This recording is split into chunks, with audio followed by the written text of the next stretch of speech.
قرآن پاک کی کافی ساری آیات ایسی ہیں کہ اللہ تعالیٰ عرش پر ہے، اللہ تعالیٰ کا جو تخت ہے وہ عرش کے اوپر ہے۔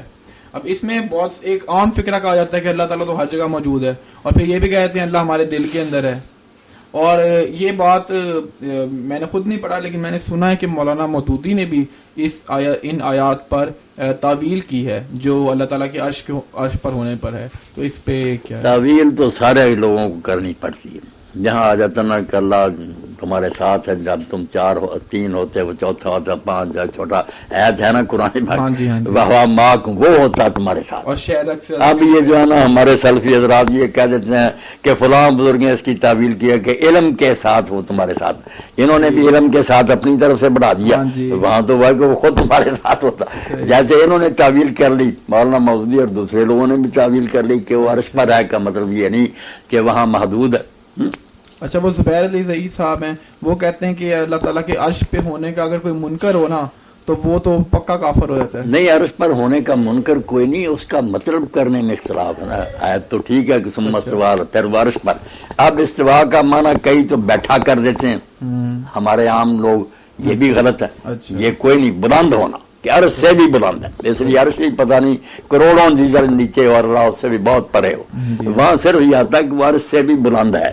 معنی لفظ کا جو ہے نا استعلا ہے کہ عرش سے بھی اوپر ہے۔ اب وہ کتنا اوپر ہے یہ کوئی نہیں جو ہے نا کہ استقرا کہ وہ اوپر بیٹھ گیا، یہ غلط ترجمہ، یہ کوئی نہیں اس کا صحیح معنی۔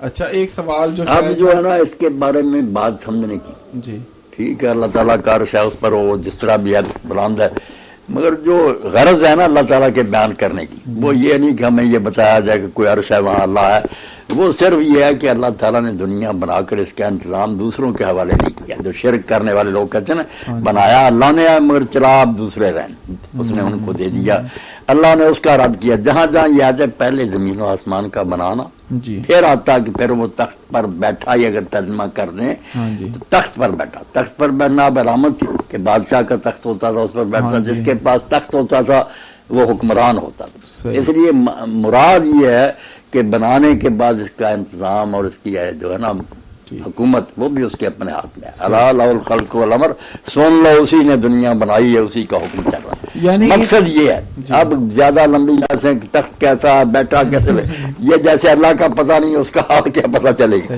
اچھا، یعنی ان آیات کی تشریح، ان آیات سے مراد یہ ہے کہ لوگوں کے ذہن میں بٹھایا جائے کہ اس دنیا کی حکومت اللہ کے اپنے ہاتھ میں ہے۔ ان آیات کی تشریح میں اختلاف کی گنجائش موجود ہے، ہاں گنجائش پرانے وقتوں سے۔ صحیح۔ اچھا، بڑے بڑے نیک لوگوں نے تعویل کا راستہ بھی اختیار کیا، انہوں نے عربی زبان سے حوالے دیے کہ یہ دیکھ لو اقتدار کا یہ سمبل ہے، حکومت جس کے ہاتھ میں اسی کہہ دیں اس کے تخت اس کے قبضہ میں۔ ہاں جی، ہاں جی، دونوں گروہ ٹھیک ہی ٹھیک ہیں، مومن ہی مومن۔ صحیح۔